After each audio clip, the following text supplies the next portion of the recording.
Debra Morrison, a 42-year financial expert.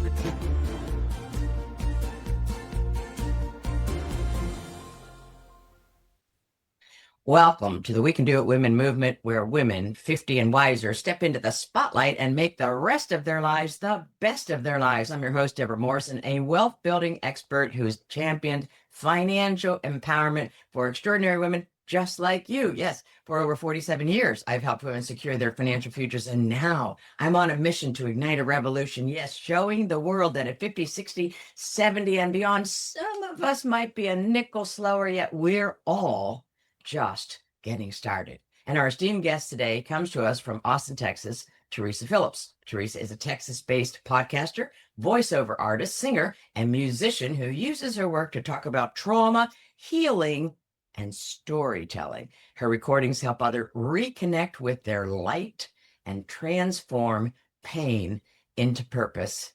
Teresa, welcome to the show. Thank you, Debra. Thank you for having me on. You bet. So I am going to get right into it because we have a lot to learn from you. Talk to us about the origins of your pain and trauma. It sounds absolutely horrific, and yet you have moved through so much of it. Not that it's over. Life isn't over, and it throws us curves. But talk to us about how you found yourself in an abusive situation, and then how you moved through that and are continuing to move through that through storytelling. All right. This all started basically when I was a young child. My father was an alcoholic, and the alcohol made him do things. He never physically touched us. Mental abuse, yes. But Yes. there was a lot of trauma when I was growing up. I lost my younger baby brother after 18 hours. I was so hyped up to be a big sister. One day I had a little brother, next day I didn't. Nobody knew how to tell a 2-year-old. And then there were other things that went on. Again, my dad was well known in the community. When he started doing things under the influence of alcohol, mom and dad wound up divorcing. We went to South Carolina. Okay. Because the people were afraid that someone could come after me or my youngest brother. So we packed up and moved to South Carolina in 77. That was a whole nother world, but yet I had a peaceful time. And then in 1981, I lost 2 relatives within 2 Sundays of one another. One was was like my adopted father. He was my uncle. Let's see. And then I lost one of my grannies the very next Sunday. I gave up. I just couldn't handle the hits. And then fast forward until I was in my 20s. I was engaged to be married. I've been engaged twice, married once. Okay. The person in question was very abusive, gaslighting, things of that nature. And he didn't believe in boundaries. He didn't believe in boundaries. Thank you. Didn't believe in boundaries at all. I mean, anything and anything he could get. And at that time, I really didn't know how to stand up for myself. I mean, I had zero lack of boundaries, zero lack of I mean, I had no self-confidence whatsoever. And move up to 97. I was in a relationship, and the person just told me I wasn't for them. And that really hurt. But we split soon after, and then the next time was 2002, 2003. I got engaged. I was married, but the gentleman in question wanted all the privileges and none of the responsibilities. He cheated on me the day after I was married. He tried to kill me. He claimed my father's spirit was possessing him, which I knew was a lie. I'm like, I can't handle this. And then I went back to South Carolina. And then a couple of years ago, I moved down here to Texas 2019 to take care of my dad. And I've been keeping all this trauma in. I mean, I developed panic attack syndrome. I developed fibromyalgia, chronic fatigue syndrome, because I had all that poison stuck inside of me. That's right. Dad died, it'll be 5 years December. Yeah. And when he died, I totally lost my way. I mean, all that old stuff that I never worked on just flooded right out. I mean, I was lost. I didn't know how I was going to support myself. I didn't know anything. The first couple of years after his death were were rocky, and it all turned around. I was in the process of working with my Positive Life Moment with Teresa vignettes that are currently airing 7 days a week on KWVH 94.3 FM, Wimberley Valley, Texas. Okay. And I'd heard a crystal clear voice saying, Teresa, you've got to change. And I mean, it'd been like I've been struck by lightning. It's like, I do need to change because I'm doing the exact same things and expecting a different result. And we know what the result So, that it defines. Yes, yeah, exactly. yeah. I mean, it happens a lot, but then I started developing what I call the framework of the self. It's a 4-step process. It involves totally the self. First is self-love, means you treat yourself like gold. You treat yourself like the most valuable and trusted friend you ever have because you are. Yes. The second part is self-respect. That means not destroying yourself when you make a mistake, standing on your boundaries, saying no and mean it. Self-confidence is basically, I'll be fine if people like me, I'll be fine if they don't.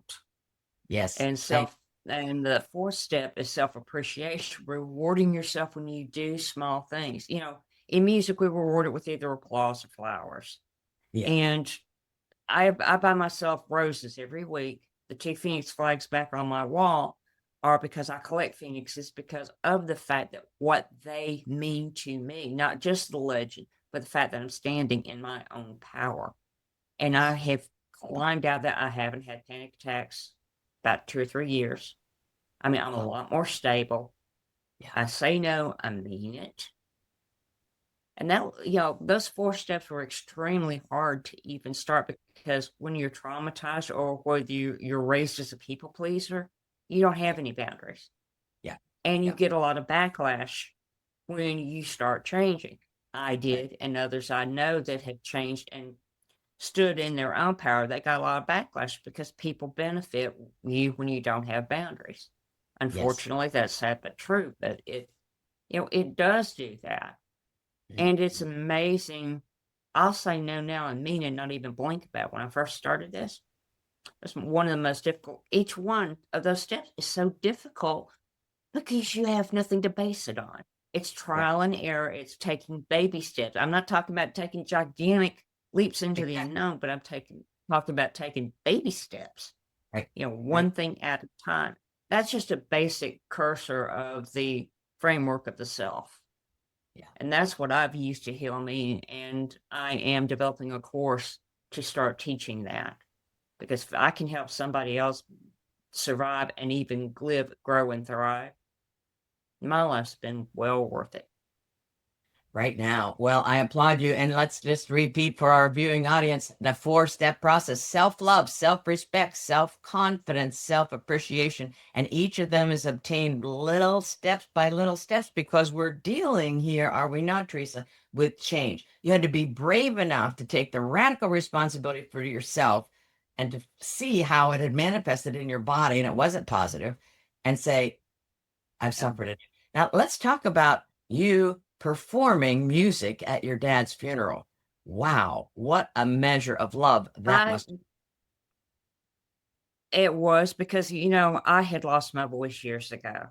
And one thing I will say is when I came back down here in 2019, he asked me, he said, Diane, which is my middle name, whichever the family always knows me by. He said, Diane, what happened to your music? I didn't lie to him. I told him. He looked me straight in the eyes and said, Diane, I don't ever want you to let that music go ever again. He made it possible while he was still alive for me to take at least 1 hour or 2 hours a week for vocal practice, guitar practice, or whatever I wanted. He gave me that gift back. And once I started doing that again, my confidence just skyrocketed because that's all I really wanted to do originally was be a musician. Exactly. Yeah, that was walking was really difficult, but I knew that he always loved hearing me sing. He always loved hearing me play. Yeah. Yeah, it took everybody else talking me into it. I didn't want to do it. I will be honest. But once I Sure. started playing, Yeah. I mean, I could only play for like a minute or two. That was the most I could handle before losing it. Yeah. But that was the one thing, that was the last thing I was ever able to do for him. And I'm so proud of that because he was the one that gave me the steps back to my own voice. Because you've taken a hiatus, I don't know, more than 5 years, 9 years, 10 years from performing music. I'd stopped actually playing when I was a teenager. Oh, I'd wow. had to stop because of a traumatic episode. I'll just go into it like this. I had won a chair in All-State Band. I put my heart, my soul, and everything into it. The director refused me because I was too immature. I stopped playing and singing that very day. Done. Ay, ay, ay, ay, ay, ay. And I did not have the courage to stand up to him like, no, I fought for this. yeah, I let it yeah, go. That's yeah, when the music died. yeah. That's an amazing trait that you've now, honed and practiced, and that is voting for ourselves, standing in our agency, in our power, coming home to that which is our gift to the world. And until we're locked into that, we can be persuaded and abused and taken advantage of. And I'm grateful that you're largely on the other side of that. You have performed radio work at Wimberley Valley Radio, Open the Eye on voiceover training, Open the Eye podcast, as you said, WKWVH 94.3 radio, and your company, Golden Phoenix Voice Works, and Teresa Phillips official branding projects. And that's the umbrella, if you will, right, of your Yes, mission and your messages. that's correct. Golden Phoenix is going to be phased out into Teresa Phillips official effective not January, but June 1st. I'm just combining them because I'm also starting to speak now. And I decided just to combine everything under one umbrella instead of having two separate businesses, put them together because everything I do is my voice. And it's Yes. amazing. I finally found my voice after years. I use it in radio work, I use it in podcasting, speaking, Right. you know, and I found my voice again. I didn't think I'd ever find it again, to be honest. And that was the catalyst for that. Well, we can be grateful for that. And those exchanges, like those one or two sentence, and you're looking straight into the eye of your relative, in this case, your beloved dad. The storytelling, give us that sense by which how you honed that. You obviously very trained musician, singer, podcaster, voiceover. Talk about the storytelling element and how you weave that into your message. I've always been a good storyteller since the time I was small. I mean, I used to entertain people. I could do the voices and stuff, but I learned I'm very creative. I've been writing off and on since I was about 5, Wow. and it's just become instinctive for me to tell a story instead. That's the only way I know how to relate is to do storytelling because storytelling seems to capture people's attention. And it also brings out the creative in you. Yes. I'm very creative and I fully stand in that now. But Yeah. that developed over years because I used to love writing poetry. I used to love, writing. I've written lyrics before, they've never been published. Hmm. But I've done a lot of creative work and that just seems to seam everything in. Right. Because people love a good story. People want to hear stories about what you've been through. Yeah. So maybe it can help somebody else. It's just something that I've developed over the years. I can't really tell you how I actually started it because all I remember is just writing. I journal every day. I have a gratitude journal that I do every single day because I'm finding that practicing gratitude makes everything so much better and Yes. loving yourself enough to stand in your own power and say, this isn't for me. Those were some of the hardest things, but I found now Yeah. Yeah. Yeah. Like I said, I'm grateful for everything. As a matter of fact, I'm grateful for the sunrise, even though I didn't get to see it today because it's cloudy out here. Right. That's fine. I get up every morning at 6, right before sunrise, sit and watch the sunrise. I'll do yoga meditation, then I'll do another meditation and I'll read for a while. That basically consists of my morning routine. I didn't have one until about 3 years ago. And that's made a difference, doing things that set the tone for the day. Because if I don't do it, I know it, and my days just feel like it's just too hectic. That's why I constantly practice that. Yeah. I found it's good for me. It may also be good for others to develop a positive morning routine to set their day. Totally. I had it's just so reminiscent of a coach I was working with, and of course I was running my business, and things would go awry, and I'd meet with her whatever weekly, and I'd have my list of things that I was just I was grinding an axe over this and that Mm-hmm. myself, waiting for the call, and I'd get on, and she'd say, "And what went right?" And she's just stopped. Yep. We forget to do that. I could We not forget to do get that. onto my list of bitching because she was asking from the top what went right. And when we start our day with gratitude or an hour, if we miss it in the beginning of the day, I'm totally with you with regard to a routine, then we can come back, right? We can come back, and it is Right. possible for the neuron pathways to allow us to feel down when we're grateful. And so, Exactly. physiologically, You can't feel depression and gratitude in the same step. You just can't. exactly. I mean, it's impossible. Yeah, yeah, yeah. So, talk to us about of these self-love, self-respect, self-confidence, and self-appreciation. What might have been the hardest for you to implement? Actually, self-love. Right. Self-love followed by self-respect, followed by self-confidence and self-appreciation. They all were hard, but the first one at the top, self-love, because you don't know how to love yourself. It's something I've said many times, that when we're being traumatized or abused, we don't necessarily stop loving our abusers at first. We stop loving ourselves. Yeah, yeah. We stop loving ourselves because we feel that we're responsible when in fact we're not. It We're isn't not only responsible. I mean, they know what they're doing. yeah, yeah, yeah. Talk to us You about know, self-forgiveness comes in, because I've listened to a lot of your podcasts and you talk consistently about forgiveness, which is so powerful. Where does forgiveness come in those four parts, if not all of them?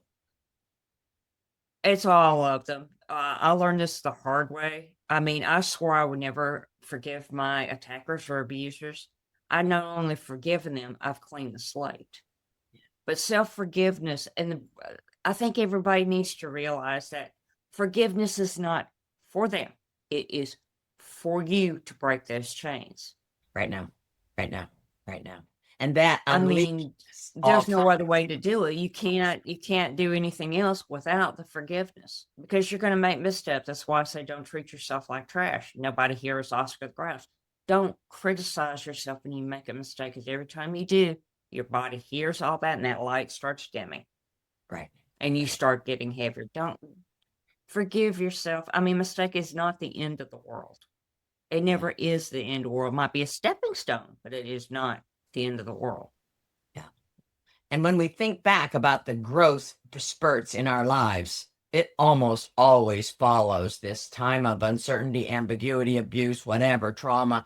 And so Mhm. it's Mhm. incumbent upon us to stay the course, right? Stay the course. I call it missteps rather than mistakes, which is so permanent, right? And missteps because we're still moving. Right. And I Yeah. think I mean, we're not stopped. We're that's not it. stopped. That's it. Right. So you have a common theme: resilience, spiritual renewal, and post-traumatic growth. Most of us have experienced some hardship and so forth, and maybe trauma for sure. Uh, Talk to us about that spiritual element whereby you tap into something larger than yourself. Have you done that?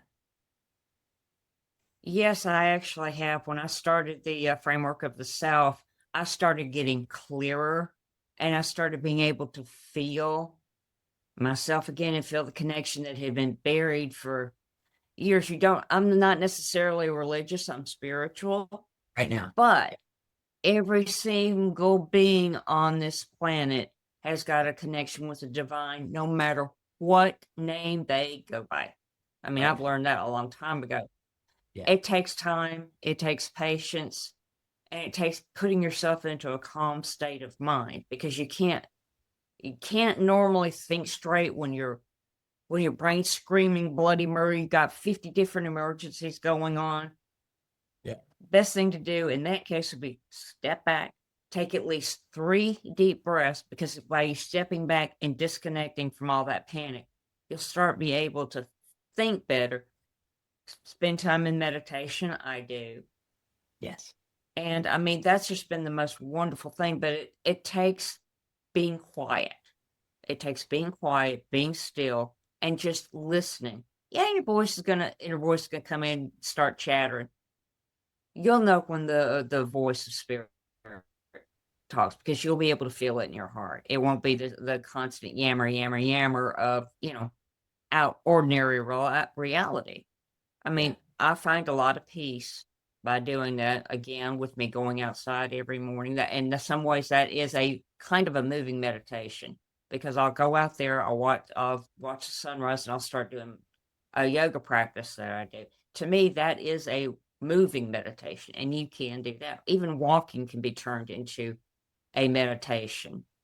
Absolutely. And once you start getting clear, all that old garbage is going to go away. And it takes a lot of courage to look at yourself in the darkness and try to unbury the light, because you don't understand that there is light buried under all that darkness. You just got to be brave enough to face your shadow and go, okay, what do you have to teach me? Instead of fearing it, we're taught to fear. Yeah. Yeah. Yeah. Look at your shadow. What have you got? What have you come here to teach me? Okay. What is your message? And it takes a brave soul to be able to face their fears. I mean, because sometimes our fears are the size of Godzilla or larger, and they may not be actually what we're thinking it is. It also goes to conditioning. But yet, if you stop, sit down, and make friends with your shadow self, going, okay, how did this start? Yeah. And oftentimes you will get an answer. You go, Sure. okay, so that's why I'm reacting the way I am. Because a lot of times, especially with traumatized children, it doesn't show up all the time. People know how to keep it hid. Yeah. But in your adult life, it's going to come out. It's going to come out one way or the other, with relationships, with physical health, mental health, and dare I say it, spiritual health. Yes.